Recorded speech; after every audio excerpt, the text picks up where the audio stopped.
नमस्कार। मुंशी जी ने अपनी कहानियों में हमेशा स्त्रियों के मानसिक स्थिति का वर्णन किया है। ससुराल में आने के बाद एक स्त्री का जीवन किस तरह बदल जाता है, या यूं कहिए उसे बदलना पड़ता है। अगर वे ऐसा नहीं करती तो वे समाज में गलत कहलाती है। इस कहानी में उन्होंने दिखाया है कि एक स्त्री की मानसिक स्थिति और उसके परिवेश व इस परिस्थिति पर किस प्रकार निर्भर करती है। परिस्थिति के अनुसार स्वयं को बदलना केवल एक स्त्री ही कर सकती है। पुरुष के लिए ऐसा करना आसान नहीं। इसीलिए कहते हैं कि अगर स्त्री चाहे तो घर को स्वर्ग या नरक बना सकती है, क्योंकि ऐसा करने की ताकत स्वयं भगवान ने केवल स्त्री को ही दी है। तो आइए सुनते हैं उतार चढ़ाव की कहानी मुंशी प्रेमचंद द्वारा लिखी स्वर्ग की देवी। भाग्य की बात।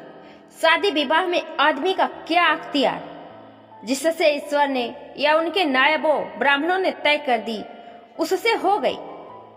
बाबू भारत दास ने लीला के लिए सुयोग वर खोजने में कोई बात उठा नहीं रखी, लेकिन जैसा घर वर चाहते थे वैसा न पा सके। वह लड़की को सुखी देखना चाहते थे, जैसा हर एक पिता का धर्म है, किंतु इसके लिए उनकी समझ में संपत्ति ही सबसे जरूरी चीज थी। चरित्र या शिक्षा का स्थान गौर था। चरित्र तो किसी के माथे पर लिखा नहीं रहता, और शिक्षा का आजकल के जमाने में मूल्य ही क्या। हाँ, संपत्ति के साथ शिक्षा भी तो क्या पूछना। ऐसा घर उन्होंने बहुत ढूंढा पर न मिला। ऐसे घर हैं ही कितने जहाँ दोनों पदार्थ मिले। दो चार मिले भी तो अपनी बिरादरी के न थे। बिरादरी भी मिली तो जायजा न मिला, जायजा भी मिला तो शर्तें तय न हो सकी। इस तरह मजबूर होकर भारत दास को लीला का विवाह लाला संत शरण के लड़के सीता शरण से करना पड़ा। अपने बाप का इकलौता बेटा था। थोड़ी बहुत शिक्षा भी पाई थी। बातचीत सलीके से करता था, मामले मुकदमे समझता था, और जरा दिल का रंगीला भी था। सबसे बड़ी बात यह थी कि रूपवान, बलिष्ठ, प्रसन्न मुख, साहसी आदमी था। मगर विचार वही बाबा आदम के जमाने के थे। पुरानी जितनी बातें हैं सब अच्छी, नई जितनी बातें हैं सब खराब। जायदाद के विषय में जमींदार साहब नए नए दफों का व्यवहार करते थे। वहाँ अपना कोई अख्तियार न था, लेकिन सामाजिक प्रथाओं के कट्टर पक्षपाती थे। सीता शरण अपने बाप को जो करते या कहते देखता वही खुद भी कहता और करता था। उसमें खुद सोचने की शक्ति ही न थी। बुद्धि की मंदता बहुधा सामाजिक अनुदारता के रूप में प्रकट होती है। लीला ने जिस दिन घर में पांव रखा उसी दिन उसकी परीक्षा शुरू हुई। वे सभी काम जिनकी उसके घर में तारीफ होती थी यहाँ वर्जित थे। उसे बचपन से ताजी हवा पर जाना सिखाया गया था। यहाँ उसके सामने मुंह खोलना भी पाप था। बचपन से सिखाया गया था रोशनी ही जीवन है। यहाँ रोशनी के दर्शन भी दुर्लभ थे। घर पर अहिंसा, क्षमा और दया ईश्वरीय गुण बताए गए थे। यहाँ इसका नाम लेने की भी स्वाधीनता न थी। संत शरण बड़े तीखे गुस्सेवर आदमी थे। नाक पर मक्खी न बैठने देते। धूर्तता और छल कपट से ही उन्होंने जायदाद पैदा की थी और उसी को सफल जीवन का मंत्र समझते थे। उनकी पत्नी उनसे भी 2 अंगुल ऊंची थी। मजाल क्या कि बहू अपनी अंधेरी कोठरी के द्वार पर खड़ी हो जाए या कभी छत पर टहल सके। प्रलय आ जाता, आसमान सिर पर उठा लेती। उन्हें बकने का मर्ज था। दाल में नमक का जरा तेज हो जाना उन्हें दिन भर बकने के लिए काफी बहाना था। मोटी ताजी महिला थी। छीट का घघरेदार लहंगा पहने, पान दाल बगल में रखे, गहनों से लदी हुई सारे दिन बरोठे में माची पर बैठी रहती थी। क्या मजाल की घर में उनकी इच्छा के विरुद्ध एक पत्ता भी हिल जाए। बहू की नई नई आदतें देख देख चला करती थी। अब काहे को आबरू रहेगी। मुंडेर पर खड़ी होकर झांकती है। मेरी लड़की ऐसी दीदा दिलेर होती तो गला घोट देती। न जाने इसके देश में कौन लोग बसते हैं। गहने नहीं पहनती, जब देखो नंगी बुच्ची बनी बैठी रहती है। यह भी कोई अच्छे लक्षण है। लीला के पीछे सीता शरण पर भी फटकार पड़ती। तुझे भी चांदनी में सोना अच्छा लगता है, क्यों? तू भी अपने को मर्द कहेगा। वह मर्द कैसा कि औरत उसके कहने में न रहे। दिन भर घर में घुसा रहता है, मुंह में जबान नहीं है। समझता क्यों नहीं? सीता शरण कहता, अम्मा जब कोई मेरे समझाने से माने तब तो। माँ ने कहा, मानेगी क्यों नहीं? तू मर्द है कि नहीं? मर्द वह चाहिए कि कड़ी निगाह से देखे तो औरत कब उठे। सीता सरन ने कहा, तुम तो समझाती ही रहती हो। माँ ने कहा, मेरी उसे क्या परवाह, समझती होगी बुढ़िया 4 दिन में मर जाएगी, तब मैं मालकिन हो ही जाऊंगी। सीता सरन बोला, तो मैं भी तो उसकी बातों का जवाब नहीं दे पाता, देखती नहीं हो कितनी दुर्लभ हो गई है। वह रंग ही नहीं रहा, उस कोठरी में पड़े पड़े उसकी दशा बिगड़ती जाती है। बेटे के मुंह से ऐसी बातें सुन माता आग हो जाती और सारे दिन जलती, कभी भाग्य को कोसती, कभी समय को। सीता सरन माता के सामने तो ऐसी बातें करता, लेकिन लीला के सामने जाते उसकी मति बदल जाती थी। वह वही बातें करता जो लीला को अच्छी लगती, यहाँ तक कि दोनों वृद्धा की हंसी उड़ाते। लीला को इसमें और कोई सुख न था, वह सारे दिन कुड़ती रहती। कभी चूल्हे के सामने न बैठी थी, पर यह पसेरियों आटा थोपना पड़ता, मजूरों और टहलुओं के लिए भी रोटियां पकानी पड़ती। कभी कभी वह चूल्हे के सामने घंटों बैठी रोती। यह बात न थी कि यह लोग कोई महाराज रसोइया न रख सकते हों, पर घर की पुरानी प्रथा यही थी कि बहू खाना पकाए और उस प्रथा को निभाना जरूरी था। सीता सरन को देखकर लीला का संतप्त हृदय एक क्षण के लिए शांत हो जाता था। गर्मी के दिन थे और संध्या का समय, बाहर हवा चलती, भीतर देह फूकती थी। लीला कोठरी में बैठी किताब देख रही थी कि सीता सरन ने आकर कहा, यहाँ तो बड़ी गर्मी है, बाहर बैठो। लीला ने कहा, यह गर्मी उन 3 तानों से अच्छी है जो भी सुनने पड़ेंगे। सीता सरन ने कहा, आज अगर बोली तो मैं भी बिगड़ जाऊंगा। लीला ने कहा, तब तो मेरा घर में रहना भी मुश्किल हो जाएगा। सीता सरन ने कहा, बला से अलग ही रहेंगे। लीला ने बोली, मैं तो मर भी जाऊं तो भी अलग न रहूं। वह जो कुछ कहती सुनती हैं, अपनी समझ से मेरे भले के लिए कहती सुनती हैं। उन्हें मुझसे कुछ दुश्मनी थोड़े ही है। हाँ, हमें उनकी बातें अच्छी न लगे, यह दूसरी बात है। उन्होंने खुद वह सब कष्ट झेले हैं जो मुझे झेलवाना चाहती हैं। उनके स्वास्थ्य पर उन कष्टों का जरा भी असर नहीं पड़ा। वह इस 65 की उम्र में मुझसे कहीं टाठी है, फिर उन्हें कैसे मालूम हो कि इन कष्टों से स्वास्थ्य बिगड़ सकता है। सीता सरन ने उसके मुरझाए हुए मुंह की ओर करुण नेत्रों से देखकर कहा, तुम्हें इस घर में आकर बहुत दुख सहना पड़ा। यह घर तुम्हारे योग्य न था, तुमने पूर्व जन्म में जरूर कोई पाप किया होगा। लीला ने पति के हाथों से खेलते हुए कहा, यहाँ न आती तो तुम्हारा प्रेम कैसे पाती। 5 साल गुजर गए। लीला 2 बच्चों की माँ हो गई। एक लड़का था, दूसरी लड़की। लड़के का नाम जानकी सरन रखा गया, लड़की का नाम कामिनी। दोनों बच्चे घर को गुलजार किए रहते थे। लड़की दादा से हिली थी, लड़का दादी से। दोनों शौक और शरीर थे। गाली दे बैठना, मुंह चिढ़ा देना तो उनके लिए मामूली बात थी। दिन भर खाते और आए दिन बीमार पड़े रहते। लीला ने खुद सभी कष्ट सह लिए थे, पर बच्चों में बुरी आदतों का पड़ना उसे बहुत बुरा मालूम होता था, किंतु उसकी कौन सुनता था। बच्चों की माता होकर उसकी अब गणना ही न रही थी। जो कुछ बच्चे थे, वह कुछ न कहती। उसे किसी बच्चे को डांटने का भी अधिकार न था। सांस फाड़ खाती थी। सबसे बड़ी आपत्ति यह थी कि उसका स्वास्थ्य अब और भी खराब हो गया था। प्रसव काल में उसे वे भी अत्याचार सहने पड़े जो अज्ञान, मूर्खता और अंधविश्वास ने सौर की रक्षा के लिए गढ़ रखे थे। उस काल कोठरी में जहाँ हवा का गुजर था, न प्रकाश का न सफाई का, चारों दुर्गंधा और सील और गंदगी भरी हुई थी। उसका कोमल शरीर सूख गया। एक बार जो कसर रह गई थी वह दूसरी बार पूरी हो गई। चेहरा पीला पड़ गया, आंखें धंस गई। ऐसा मालूम होता बदन में खून ही नहीं रहा, सूरत ही बदल गई।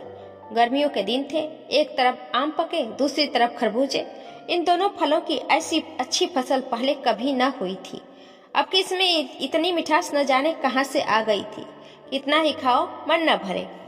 संत सरन के इलाके से आम और खरबूजे के टोकरे भरे चले आते थे। सारा घर खूब उछल उछल खाता था। बाबू साहब पुरानी हड्डी के आदमी थे।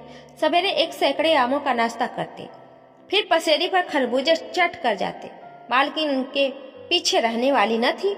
उन्होंने तो एक वक्त का भोजन ही बंद कर दिया। अनाज सड़ने वाली चीज नहीं, आज नहीं कल खर्च हो जाएगा। आम और खरबूजे तो एक दिन भी नहीं ठहर सकते। सुदनी थी और क्या।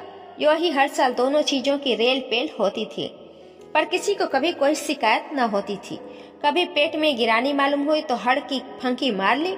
एक दिन बाबू संत सरन के पेट में मीठा मीठा दर्द होने लगा। आपने उसकी परवाह न की, आम खाने बैठ गए। सैकड़ा पूरा करके उठे ही थे कि कै हुई, गिर पड़े। फिर तो तिल तिल कर कै और दस्त होने लगे। हैजा हो गया। शहर के डॉक्टर बुलाए गए, लेकिन उनके आने के पहले ही बाबू साहब चल बसे। रोना पीटना मच गया। संध्या होते होते लाश घर से निकली। लोग दाह क्रिया करके आधी रात को लौटे तो मालकिन को भी कै और दस्त हो रहे थे। फिर दौड़ धूप शुरू हुई, लेकिन सूर्य निकलते निकलते वह भी सिधार गई। स्त्री पुरुष जीवन पर्यंत एक दिन के लिए भी अलग न हुए थे, संसार से भी साथ ही साथ गए।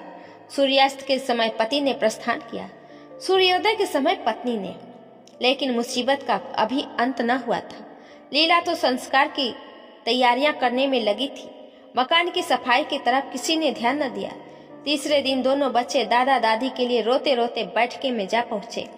वहां एक आले पर खरबूजा कटा हुआ पड़ा था। 2-3 कलमी आम भी रखे थे। इन पर मक्खियां भिनक रही थी। जानकी ने एक तिपाई पर चढ़कर दोनों चीजें उतार ली और दोनों ने मिलकर खाई। शाम होते होते दोनों को हैजा हो गया और दोनों माँ बाप को रोता छोड़कर चल बसे। घर में अंधेरा हो गया। 3 दिन पहले जहाँ चारों तरफ चहल पहल थी, वहां अब सन्नाटा छाया हुआ था। किसी की रोने की आवाज भी सुनाई न देती थी। रोता ही कम, ले दे के कुल 2 प्राणी रह गए थे और उन्हें रोने की सुधि न थी। लीला का स्वास्थ्य पहले भी कुछ अच्छा न था, अब तो वह और भी बेजान हो गई।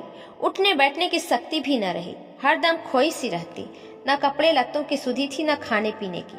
उसे न घर से वास्ता था, न बाहर से। जहाँ बैठती वहीं बैठी रह जाती। महीनों कपड़े न बदलती, सिर में तेल न डालती। बच्चे ही उसके प्राणों के आधार थे। जब वही न रहे तो मरना और जीना बराबर था। रात दिन यही मनाया करती कि भगवान यहाँ से ले चलो। सुख दुख सब भुगत चुकी, अब सुख की लालसा नहीं है। लेकिन बुलाने से मौत किसी को आई है। सीता सरन भी पहले तो बहुत रोया धोया, यहाँ तक कि घर छोड़कर भाग जाता था। लेकिन ज्यों-ज्यों दिन गुजरते थे, बच्चों का शोक उसके दिल से मिटता जाता था। संतान का दुख तो कुछ माता ही को होता है। धीरे धीरे उसका जी संभल गया। पहले की भांति मित्रों के साथ हंसी दिल लगी होने लगी। यारों ने और भी चंग पर चढ़ाया। अब घर का मालिक था, जो चाहे कर सकता था। कोई उसका हाथ रोकने वाला न था। सैर सपाटे करने लगा। कहाँ तो लीला को रोते देख उसकी आंखें सजल हो जाती थी, कहाँ अब उसे उदास और शोक मग्न देखकर झुझला उठता। जिंदगी रोने ही के लिए तो नहीं है। ईश्वर ने लड़के दिए थे, ईश्वर ने ही छीन लिए। क्या लड़कों के पीछे प्राण दे देना होगा? लीला यह बातें सुनकर भौचक रह जाती। पिता के मुंह से ऐसे शब्द निकल सकते हैं? संसार में ऐसे प्राणी भी हैं? होली के दिन थे, मर्दाने में गाना बजाना हो रहा था। मित्रों की दावत का भी सामान किया गया था। अंदर लीला जमीन पर पड़ी हुई रो रही थी। त्योहारों के दिन उसे रोते ही कटते थे। आज बच्चे होते तो अच्छे अच्छे कपड़े पहनते और कैसे उछलते फिरते। वही न रहे तो कहाँ की तीज और कहाँ का त्योहार। सहसा सीता सरन ने आकर कहा, क्या दिन भर रोती ही रहोगी? जरा कपड़े तो बदल डालो, आदमी बन जाओ। या क्या तुमने अपनी गत बना रखी है? लीला ने कहा, तुम जाओ अपनी महफिल में बैठो, तुम्हें मेरी क्या फिक्र पड़ी है? सीता सरन ने कहा, क्या दुनिया में और किसी के लड़के नहीं मरते? तुम्हारे ही सिर यह मुसीबत आई है। लीला ने कहा, यह बात कौन नहीं जानता? अपना अपना दिल ही तो है, उस पर किसी का बस है? सीता सरन बोला, मेरे साथ भी तो तुम्हारा कुछ कर्तव्य है। लीला ने कुतूहल से पति को देखा, मानो उसका असर नहीं समझी। फिर मुंह फेंक कर रोने लगी। सीता सरन ने कहा, मैं अब इस मनहूसत का अंत कर देना चाहता हूँ। अगर तुम्हारा अपने दिल पर काबू नहीं है तो मेरा भी अपने दिल पर काबू नहीं है। मैं अब जिंदगी भर मातम नहीं मना सकता। लीला ने कहा, तुम राग रंग मनाते हो, मैं तुम्हें मना तो नहीं करती। मैं रोती हूँ तो क्यों रोने नहीं देते? सीता सरन बोला, मेरा घर रोने के लिए नहीं है। लीला बोली, अच्छी बात है, तुम्हारे घर में न रहूंगी। लीला ने देखा, मेरे स्वामी मेरे हाथों से निकले जा रहे हैं। उन पर विषय का भूत सवार हो गया है और कोई समझाने वाला नहीं। वो अपने होश में नहीं है। मैं क्या करूं? अगर मैं चली जाती हूं तो थोड़े ही दिनों में सारा घर मिट्टी में मिल जाएगा और इनका वही हाल होगा जो स्वार्थी मित्रों के चंगुल में फंसे हुए नौजवान रईसों का होता है। कोई उल्टा घर में आ जाएगी और इनका सर्वनाश कर देगी। हे ईश्वर, मैं क्या करूं? अगर इन्हें कोई बीमारी हो जाती तो क्या मैं उस दशा में इन्हें छोड़कर चली जाती? कभी नहीं। मैं तन मन से इनकी सेवा करती, ईश्वर से प्रार्थना करती, देवताओं की मनौतियां करती। माना इन्हें शारीरिक रोग नहीं है, लेकिन मानसिक रोग अवश्य है। आदमी रोने की जगह हंसे और हंसने की जगह रोए, उसके दीवाना होने में क्या संदेह है? मेरे चले जाने से इनका सर्वनाश हो जाएगा। इन्हें बचाना मेरा धर्म है। हाँ, मुझे अपना शोक भूल जाना होगा। रोऊंगी, रोना तो तकदीर में लिखा ही है। रोऊंगी लेकिन हंस हंस कर, अपने भाग्य से लड़ूंगी।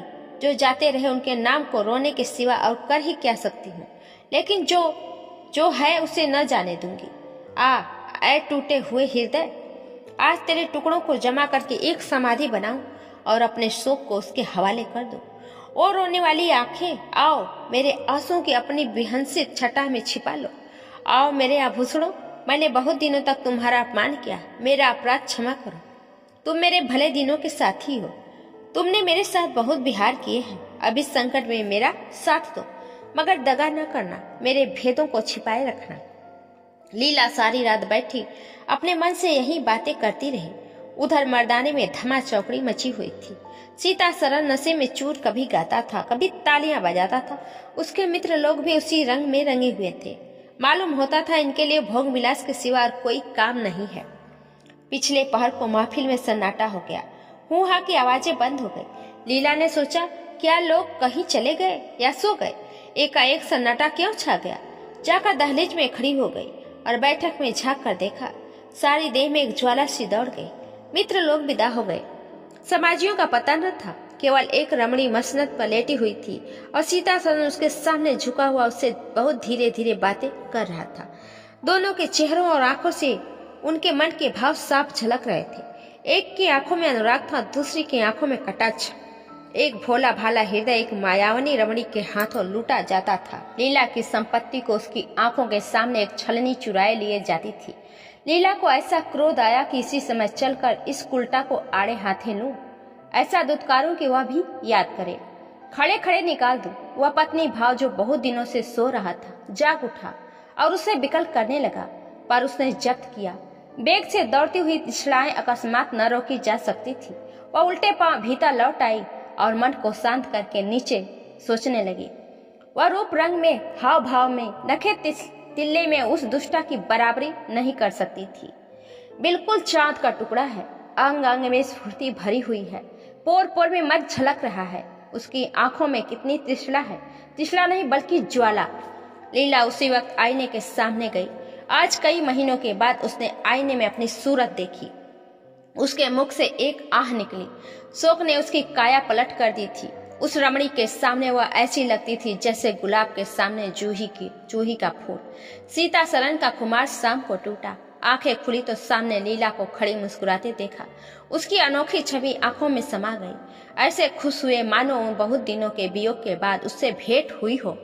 उसे क्या मालूम था कि यह रूप भरने के लिए लीला ने कितने आंसू बहाए हैं। केसों में यह फूल गूंथने के पहले आंखों से कितने मोती पिरोए हैं। उन्होंने एक नवीन प्रेम उत्साह से उठकर उसे गले लगा लिया और मुस्कुरा कर बोले, आज तो तुमने बड़े बड़े शस्त्र सजा रखे हैं, कहाँ भागूं। लीला ने अपने हृदय की ओर उंगली दिखाकर कहा, यहाँ आ बैठो, बहुत भागे फिरते हो, अब तुम्हें बात कर रखूंगी। बाग की बहार का आनंद तो उठा चुके, अब इस अंधेरी कोठरी को भी देख लो। सीता सरन ने लज्जित होकर कहा, उसे अंधेरी कोठरी मत कहो लीला, वह प्रेम का मानसरोवर है। इतने में बाहर से किसी मित्र के आने की खबर आई। सीता सरन चलने लगे तो लीला ने उनका हाथ पकड़कर कहा, मैं न जाने दूंगी। सीता सरन बोला, अभी आता हूँ। लीला ने बोली, मुझे डर लगता है, कहीं तुम चले गए ना जाओ। सीता सरन बाहर आए तो मित्र महाशय बोले, आज दिन भर सोते ही रहे क्या? बहुत खुश नजर आते हो। इस वक्त तो वहाँ चलने की ठहरी थी ना, तुम्हारी राह देख रही है। सीता सरन बोला, चलने को तो तैयार हूँ, लेकिन लीला जाने नहीं देती। मित्र ने कहा, नीरे गाउदी ही रहे, आ गए फिर बीबी के पंजे में, फिर किस बीते पर गरमाए थे। सीता सरन बोला, लीला ने घर से निकाल दिया था, तब आश्रय ढूंढता फिरता था, अब उसने द्वार खोल दिया और खड़ी बुला रही है। मित्र ने कहा, जी यहाँ वह आनंद कहाँ, घर को लाख सजाओ तो क्या बाग हो जाएगा। सीता सरन बोली, भाई घर बाग नहीं हो सकता, पर स्वर्ग हो सकता है। मुझे इस वक्त अपनी क्षुद्रता पर जितनी लज्जा आ रही है और मैं ही जानता हूँ। जिस संतान शोक में उसने अपने शरीर को भुला डाला और अपने रूप लावण्य को मिटा दिया, उसी शोक को केवल मेरा एक इशारा पाकर उसने भुला दिया। ऐसा भुला दिया मानो कभी शोक हुआ ही नहीं। मैं जानता हूँ कि वह बड़े से बड़े कष्ट सह सकती है, मेरी रक्षा उसके लिए आवश्यक है। जब अपनी उदासीनता के कारण में उसने मेरी दशा बिगड़ती देखी तो अपना सारा सुख भूल गई आज मैंने उसे अपने आभूषण पहनकर मुस्कुराते हुए देखा तो मेरी आत्मा पुलकित हो उठती। मुझे ऐसा मालूम हो रहा है कि वह स्वर्ग की देवी है और केवल मुझ जैसे दुर्लभ प्राणी की रक्षा करने के लिए भेजी गई है। मैंने उसे जो कठोर शब्द कहे वे अगर अपनी सारी संपत्ति बेचकर भी मिल सकते तो लौटा लेता। लीला वास्तव में स्वर्ग की देवी है। कहानी सुनने के लिए बहुत बहुत धन्यवाद। कहानी पसंद आए तो लाइक, सब्सक्राइब, शेयर जरूर करिएगा।